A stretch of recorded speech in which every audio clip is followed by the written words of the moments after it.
All of the anecdotes and experience and solutions I talk about today are my own professional experiences and my own professional opinions, and not necessarily the opinions of my current employer or past employers. All someone needs is a point of entry. Where they go after that or what harm they can do isn't limited to the place they entered. So a customer could be hurt, a supplier could be hurt, a partner could be hurt. And in terms of a security posture, security practices, parties realize we're different organizations, but the more we link up digitally, to go back to your point about digital everything, the more we connect digitally, the more we're mutually exposed. And we need to be mutually protected. Totally. And not only that, but some of the digital tools that we have not only become used to, but can't imagine life without, right? Are absolutely the things that we need to divest ourselves of. Over 74%, and no matter what statistics I look at, I've never seen below 74%, but 74% or above of successful cyber attacks originate with an email, be it a phishing email or it could be any form of social engineering. It could be an executive spoof. That allows them that entry point that you mentioned. And then once in, they do what they do. Mm-hmm. Bad guys are not stupid. Yeah. Bad guys are not lazy. They are, in fact, pretty brilliant people. They're intelligent. They have a passion for this. They have the same aptitude and affinity for technology and their chosen career path that I wish more and more young people had for cybersecurity. They're really highly motivated, and they, sometimes it's just sport to them. Right. But the damage that they can do is pretty drastic. Yeah, it is. And one needs to look no further than the MITRE ATT&CK. ATT&CK stands for adversarial tactics, techniques, and common knowledge. But the MITRE ATT&CK defines all of the tactics and techniques, and you can even use it to see, which type of attacks, be they ransomware or phishing attack, or they're trying to exfiltrate data or get credit card numbers, right, or something. Literally any attack that you could think of, and MITRE can show you which tactics and techniques are used to pull it off. Yeah. This is through how they embed, how right, they move laterally, how they go download. They find opportunities and lapses in technical configuration in order to go download more malware or to set up a beaconing site and to communicate sensitive and secret and confidential data back to a C2 server. So, they really are good at what they do. They are not playing games, even if to them the fun of it's just sport. They're not looking to make money doing it. We don't ever underestimate what they can do. So your point about that first entry point being, the point where now you can double face palm and just shake your head. It is that initial entry point, and that's what a lot of information security teams focus primarily on. We need to stop the initial attack. We need to stop the vector. Well, and the other approach is assume they're in, right? Always.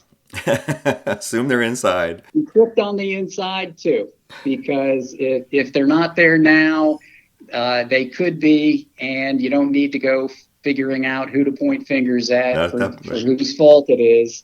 It is because they are very good at their job, and they run their companies like Fortune 100, Fortune 50 That's companies.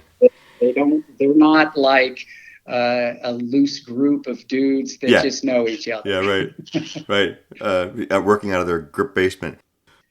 Part of the crisis in cybersecurity is the lack of people with experience. And I don't know if you've heard in the news, there's a lot of concern right now throughout the world, not just the country, in terms of we have a lot of people. In fact, there's an abundance of people with degrees in IT, degrees in, believe it or not, information security, which is available now, degree and masters in cyber security or cryptography or whatever their area is. But companies aren't ready yet to get back on board with what worked so successfully to build this country, and that is apprenticeship style relationships. And in one of your podcasts, there was some discussion of TQM. As a fact, you brought it up, and I have experience with that too when I was younger. And while I don't disagree with anything, I saw the reaction of the coworkers, especially the guys who were 10 and 20 years older than I was, as to this is another program without teeth. But at the same time, I got lucky enough to have some people who were 10 and 20 years older than me. And without even discussing it, we kind of got into this mentorship situation. Interesting. And I really feel like if there are good characteristics to my work nowadays, to my ability to relate to people nowadays, to the diligence that I put towards, delivering in order to satisfy not just what the requirement was, but, the need for the whole team. Yeah. It came from some, good advice, good guidance. And it even started in college where some of the older students would, show me, hey, you can't say things like this. So even in college, I was fortunate enough to be surrounded by upperclassmen and grad students who, because most of the courses that you take your senior year in electrical engineering are in fact master's level courses. Okay. And but you're around these older people, and not only do they give you advice that you could not have come by yet, at least not firsthand, right, but you've also learned to trust these people. You've seen their success. You see how diligently they work. Now, fast forward, maybe 15, 20, 25 years, and it became really popular for not just in, the federal workspace, but also in private industry to try and structure mentor and mentee programs. And I don't know how you would gauge success or failure. I'm sure that really positive long-term relationships were developed. But again, it would have been a forced situation. And in fact, a mentor could have been paired up with somebody that, they can teach them what they know, but they're not really sure how to get to on the same page in terms of this is what this younger individual needs to help sharpen their focus on their career. Well, what do they need to do to achieve their goals? What do they need to do? Take a step back. What do they need to do to define their goals? How do they even know what they want to accomplish out of a career right now? Right. And I had these people around me, and I think a lot of companies did a really good job and a really good thing implementing programs like that. So then you're closing the generation divide a little bit, and at the same time, you're getting back to something that, again, as we made technology progress, even way before the digital age, you had a lot of not just hands-on skills, but real good professional skills that you would apprentice for years, and you would be learning from somebody equivalent to, let's call them a master, like a master plumber, something like this. And you got to ask all the questions in the world, and you were looking over their shoulder in the beginning, and then they were looking over your shoulder when you were showing them not only were you paying attention, but you've got this. And it's at that point where they graduate to a role where they can independently perform these services. You raised an interesting point that I hadn't thought of mentorship, both from the standpoint of some personal goals or objectives, but also more technical mentorship.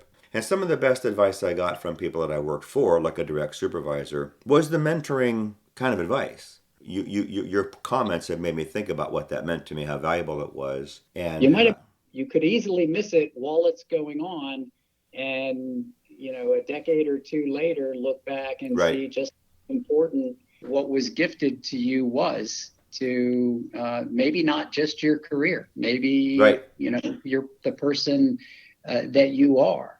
And I think we both know enough about corporate structures and 3 and 5 year plans to know apprenticeships don't seem to make sense, especially to a busy CEO who's got a million other things on his mind and trying to tweak the company to accommodate something is doesn't seem like a big value add at the moment. But the cool thing is it's only slight adjustments to the yeah, organizational I model think you're right. that allow you to start introducing I think apprenticeship, you're and right. you can call it whatever you want, and you could even use co-op programs, which I participated in when I was a student in electrical engineering, or internships. You could call it whatever you want. The long and the short of it is you're going to have younger people who come to you with no experience, maybe not even any in IT. I can tell you that I would be able to take those people, and I know a company like the one I'm at right now would be, well, we would know what to do with those people. Yeah, We would know. And if you want to see employee loyalty shoot off the charts, yeah, do this, because people don't forget who really gave them a chance. that's right. People don't forget those who came out and said, I understand where you want to go and I want to help you get there. Because as it is right now, they are typically very sterile transactions of get experience, get your academic education or whatever you require. You fit in, like the models currently show, you fit in this level. You're a level 3 accountant Right. currently, and we're going to put you Yep. here, and you're going to do this, and then you could either get promoted or you move on. And if you move on, we're 2 weeks out from another cog that fits in your space.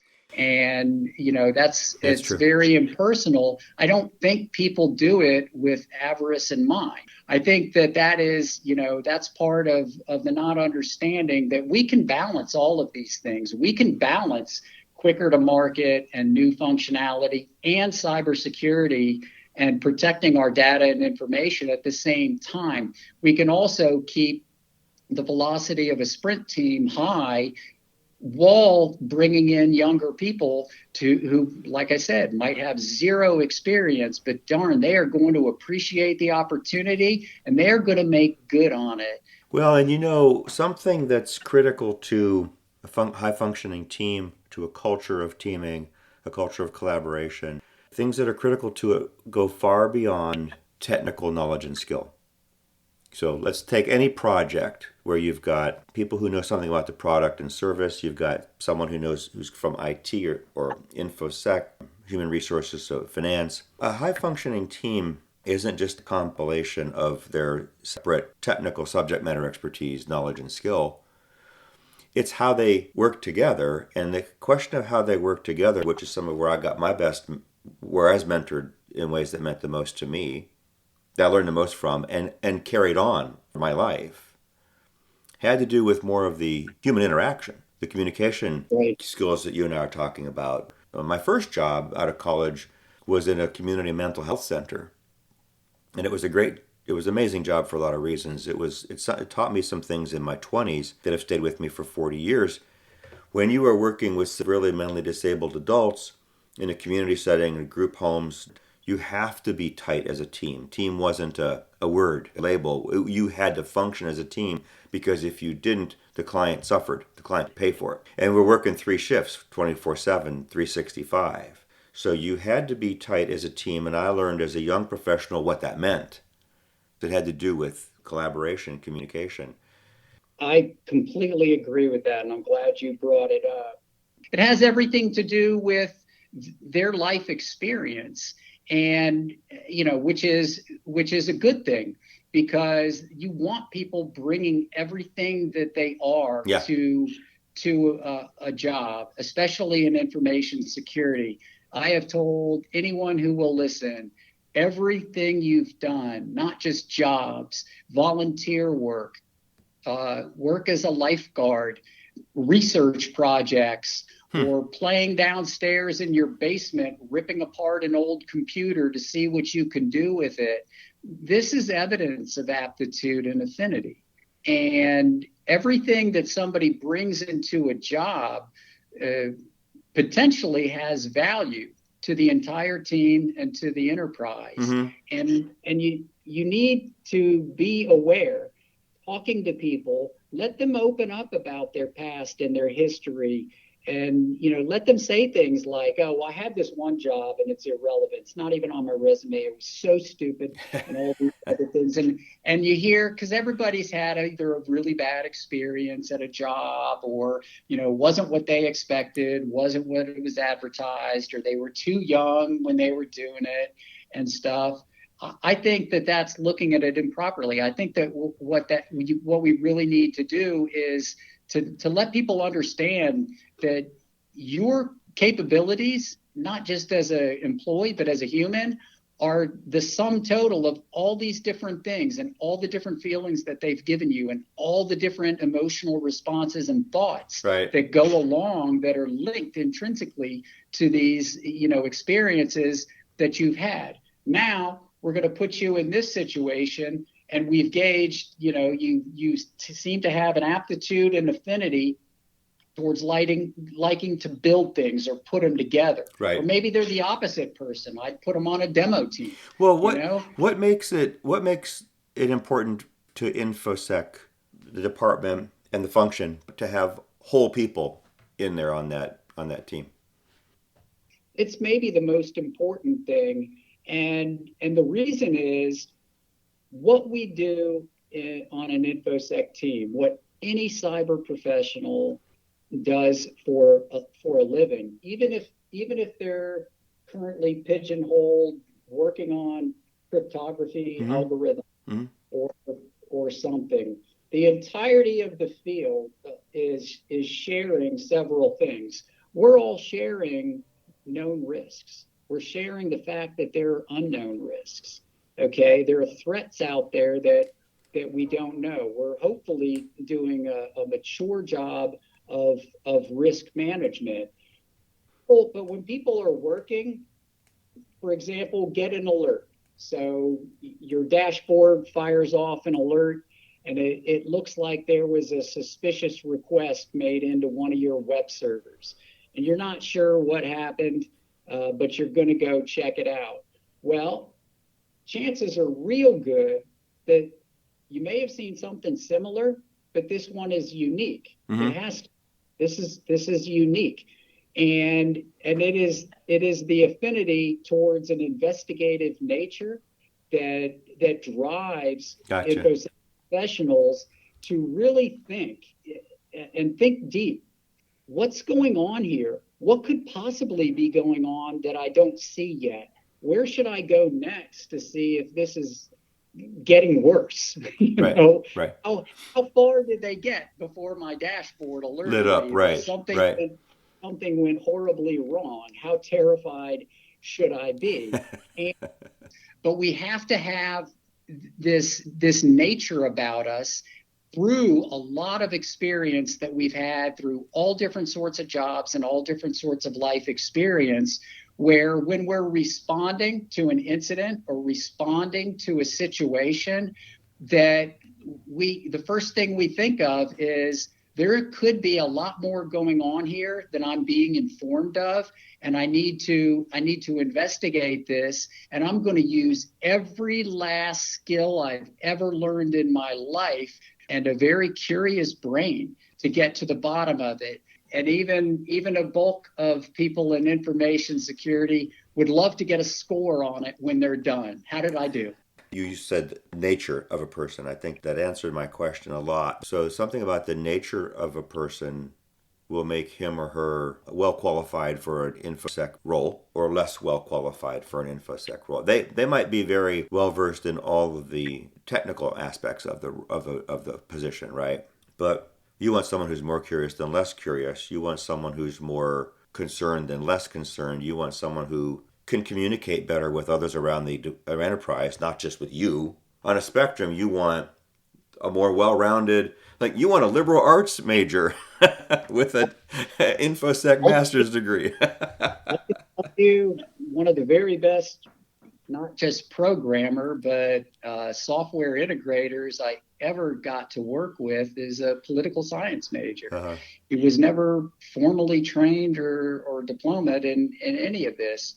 He had an aptitude and an affinity, and he drove that. Very, very interesting. We were talking about the apprenticeship concept and apprenticeship. It's not much of a program anymore. Can it be more of a program? What would be the benefit of having more of a actual apprenticeship program?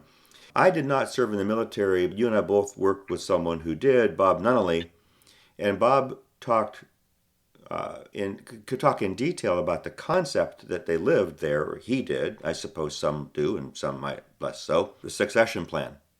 He could talk in detail about succession planning and what it meant, because so many people in the military rotate into different positions over time that was incumbent upon leadership to train the next person in their role. Our discussion made me think of comments that Bob had made. If you care about the position and what it means within a team or a unit, you want them to do the best they can. You want them to be as well as prepared by being as well-rounded as they can. You would be thinking and paying attention to the more holistic kinds of things that you talked about earlier when you talked about the whole person, the nature of a person. I'm glad you brought up Bob Nunnally, one of my favorite people and Americans. Bob Nunnally had the ability to mentor large groups of people without them knowing they were being mentored. and that is a complete highest level compliment that I can pay an individual. Well, and everything that he brought was important. Chester Barnard talks a lot about the parallels and the alignment between, how the military operates and how businesses can best perform using a lot of those techniques and behaviors. And what Bob would come into an organization and do that a lot of people still today struggle mightily with, and that is transition plans. And I know you have a lot of successes under your belt transitioning large-scale transitions for organizations. And to me, that skill is one that if you can find people who are really interested in all these moving parts and not just getting to be, but what are we going to do to get there? And what are all these challenges that we're going to run into? Somebody who's excited about overcoming challenges, that's a good team member. And I guarantee you that excitement about overcoming challenges came from their past experience. And they actually became passionate about things that were complex or overcomplicated and how to make them simpler. In another couple of weeks, I'll release an episode where Bob and I spoke. Okay, so nice. watch for that. And Bob and Tom Oates and I are scheduling an episode for the three of us to talk. Oh, I can't wait. I'll tune in as soon as you do that. So Bob and I talked a lot. Bob's real big on commander's intent. We talked a lot in our interview about the leadership approach of using commander's intent. But Tom had talked in our interviews, you might remember, about intent-based leadership. And they overlap, but they're slightly different. And so we thought we would do one episode where we would get those two talking together. Oh, I can't wait. That's going to be good. I am very interested in the whole risk management concept. Everybody has cyber concerns right now. The more information that we can share, and it's not just companies. I mean, I do our security orientation briefing every Monday, and it is different every Monday. The Wow. slide deck's the same, but we talk about different things, and I'm not in the room with people anymore, which is sad Right. because I used to be able to read micro expressions, and I used to see what type of phone they got, and and I'd throw out things to help them with their personal online usage. Right. Right. But as far as companies and CEOs and attracting, top C-suite, risk management really is the cornerstone. That's the foundation. If you have risk management going on right now, well, bravo. I don't understand how you would do it without it. You've got to mature your risk management day by day by day. But there's more, because when you start talking about a risk register, if I went to a Right. webinar Right. or a seminar with Right. 1,000 people, and I stood up and I said, raise your hand if you don't have a risk register. How many people do you think would say they don't? None. They want it. Right. Nobody. Everybody's got a risk register. Yeah. Question is, what are you doing with it? Right. And are you checking it? And are you updating it? And are you using that Right. with the proper language Right. to communicate Right. threats and risks, Right. that you're in the language that your C-suite looks at and goes, oh crap, stop, drop, roll. We need to Right. take care Right. of this Right. now. Right. And because risk management framework, or just your, whatever run of the mill, if you want to stick with SANS or NIST or whatever Right. program you want to implement, risk management is like a serious topic that also solves a lot of problems that companies are dealing with now that they don't know are related to the lack of risk management. Well, just a quick background. In the last couple of years, I've been rebranding my practice for a while. The pandemic was very disruptive to me. I was on a path, and then I had this shift during the pandemic, and I developed a little bit of pandemic related material, which were really about having conversations in your company about the matrix of knowns and unknowns. Okay. Right. And how to have a conversation to convert more unknowns into knowns, blind spots, biases, whatever it was, and what to do with the information. And you mentioned knowns and unknowns, and my mind went right to that because I'm fascinated by conversations people can have that miss things that are there or catch things that are hidden. Right. I love that. Our original plan was to hold this interview in August of 2020 and to talk about, hey, the pandemic. Yeah. You emphasize conversations. You're right. It resonated with me so strong that you can ask people. In the summer of 2020, Rick all of a sudden started using the word conversation all the time. You told me that. And he'd work. And, it's because I believe in it so much, and I see results. I definitely, we've all seen a project, and, the outcome is, the people who chartered it and said, yay, verily, this team's going to go produce this. And then something else comes back, and you don't even recognize it. Hopefully there's stage gates and controls along the way. But, the lack of conversations and what we lose when we go to digital platforms and digital ways and, remote and internet and all that, but your original idea, certainly the ship has already sailed and no one cares. But as far as the pandemic goes, there's an interesting topic for you, and that is with risk management. I've been doing BCP and DR for over 20 years. And I can tell you, every time we wrote down global pandemic as a risk, we all smirked. Everybody. Oh my God, never going to happen. Never going to happen. How could it? We got things under control. But, you could even write a book, what to expect when you're not expecting. Right, because exactly. This is scary time. But, it really brings risk management into a different focus. And then you could start seeing how these supports of business continuity plan and risk management, disaster recovery is a different thing, but there are times where all part of BCP. and stuff, and you have incident response and all these other things going on, hey, that's a whole lot of stuff, and it probably costs a whole lot of money to cobble all that together. Yeah. Yes and yes. And the fact of the matter is, while it doesn't ensure that your business plan, we're going to do X and gain revenue, it doesn't ensure that that's going to be successful, but at least the unexpected stuff isn't going to tear down what was a great business and a great business idea. That's right. Well, sadly, in a lot of those cases, it was a beautiful corporate culture that now no longer exists because something bad happened that they weren't prepared for or didn't see coming. And so I see you, especially with your transition skills and experience, because that's part of it. How do you get your culture into really thinking in terms of risk management? We're going to do something, risk. Positive and negative risks. Let's start writing them down and let's go way crazy thinking up ideas. Rick, this has been a lot of fun and I've learned a lot. I appreciate you inviting me to do this. This is a great opportunity. It's my passion and my belief in what doesn't work and what does. Experiences that, hey, if we're not sharing those with our peers, if we're not, forget competition.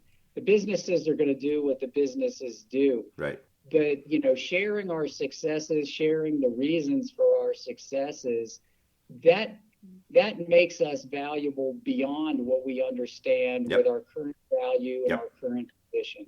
And that's what's important to be in a person. Well, I've enjoyed your passion back to the Ambit days. I still enjoy it today. Thank you so much for your generous time and the thoughts you've shared. Good talking to you. I'm looking forward to the next time we get a chat. Me too, always. Thanks, Rick. Have a good night. You too. Bye-bye. Take care, Lou. And that's how we see it, my friends. I want to thank Rick for recording 2 episodes with me. You can find them at iseewhatyoummean.castos.com, plus all the usual places. Send your questions and suggestions through an app. Subscribe and give me a 5-star rating unless you can't, in which case tell me why. And join me next week when we take another look at how to get on the same page and stay there, unless you shouldn't.